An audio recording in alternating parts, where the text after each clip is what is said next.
An immune response involves events that unfold both locally, at the site of an infection, and at more distant sites, such as nearby lymph nodes.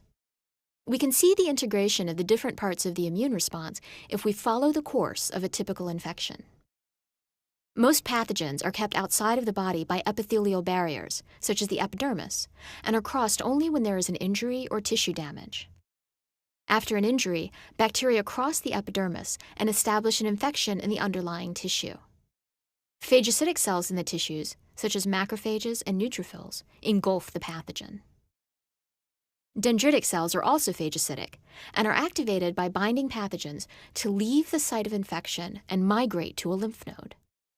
The migrating dendritic cells enter the lymphatic vessels and are collected in a draining lymph node.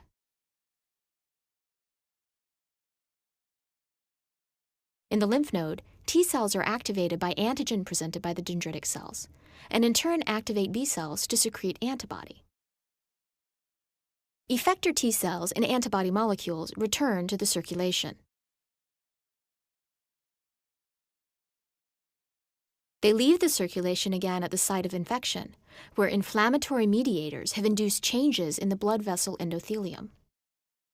CD4 T cells activate macrophages to become more cytotoxic, while antibody recruits complement to lyse bacteria directly and to opsonize them, enhancing their uptake by phagocytes.